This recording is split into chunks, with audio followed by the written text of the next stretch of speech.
السلام علیکم، میں ہوں اقبال سحر اور آپ دیکھ رہے ہیں ریئل نیوز ورلڈ۔ ناظرین، اس وقت ہم آپ سے افسوسناک خبر شیئر کر رہے ہیں۔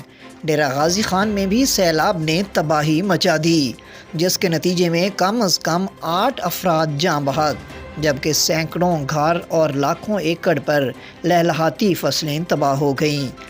ڈیرہ غازی خان کی انتظامیہ کی جانب سے جاری کردہ رپورٹ میں کہا گیا ہے کہ حالیہ سیلابی ریلوں میں 8 افراد جاں بحق ہوئے، جبکہ فصلوں اور گھروں کو کافی نقصان پہنچا، جبکہ سیلابی ریلے سے 1.5 لاکھ ایکڑ رقبہ زیر آب آیا۔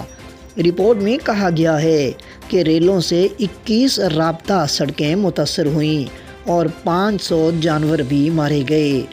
رپورٹ میں یہ بھی کہا گیا ہے کہ متاثرہ علاقوں سے 972 افراد کو ریسکیو کیا گیا تھا اور سرکاری ریلیف کیمپوں میں 122 افراد موجود ہیں، جبکہ بیشتر متاثرین واپس اپنے گھروں کو چلے گئے۔ گھر جانے والے افراد کو راشن اور خیمے فراہم کیے گئے ہیں۔ مزید اپڈیٹ کے لیے ہمارے ساتھ وابستہ رہیں۔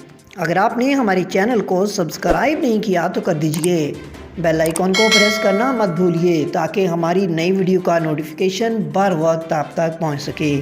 کامنٹ باکس میں اپنے خیالات کا اظہار کیجئے۔ اسلام زندہ باد، پاکستان پائندہ باد۔